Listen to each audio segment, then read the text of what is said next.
रब्बी इश्रह ली सदरी व यस्सिर ली अमरी वहलुल उक़दतम बिल लिसानी यफ़क़हू क़ौली। बिस्मिल्लाहिर्रहमानिर्रहीम। अस्सलामु अलैकुम बच्चों। जी बच्चों, क्या हाल चाल है? अल्लाह तबारक व तआला आपको सेहत और सलामती के साथ रखे। इंशाल्लाह आप रोज़े भी रख रहे होंगे तो मेरे लिए भी खूब खूब दुआएं कीजिएगा।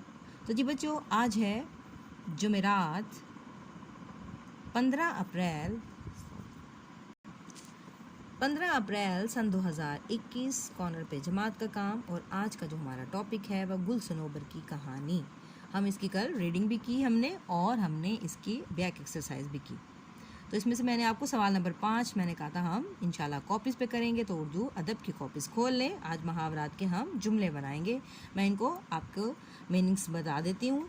अगर आप खुद से जुमले बनाना चाहें तो बहुत अच्छी बात है, वरना आप यहाँ से भी देख सकते हैं। कोशिश करें कि आप जुमले खुद से बनाएं।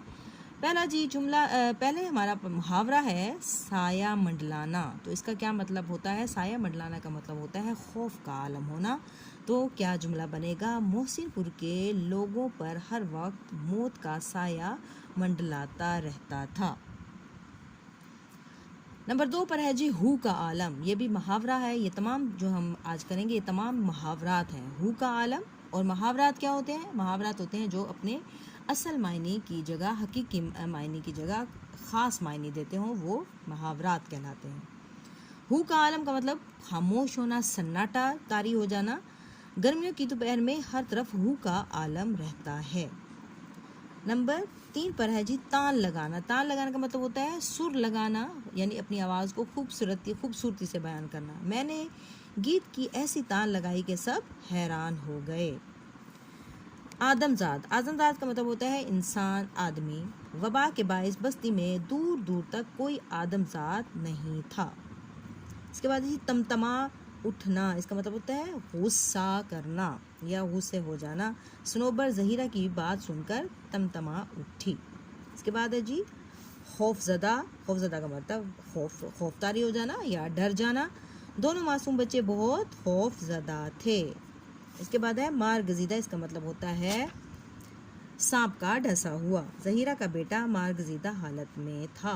इसके बाद है जी इंतकाम लेना, यानी इंतकाम की आग भड़कना। इसका मतलब है बदला लेना।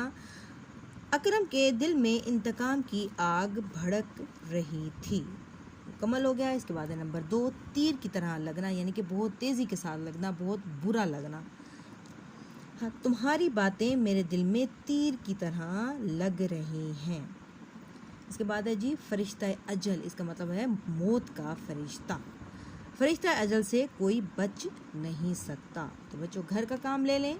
सबक का खुलासा जो कि कल मैंने आपको बताया, वर्बली बताया कि इसी तरह ही आप भी अपने अल्फाज में इस कहानी को लिखेंगे। ये आपका घर का काम है, आपने ये खुद से लिखना है और फिर काइंडली मुझे इसको सेंड भी करना है। ओके बच्चों, टेक केयर। अल्लाह हाफिज़।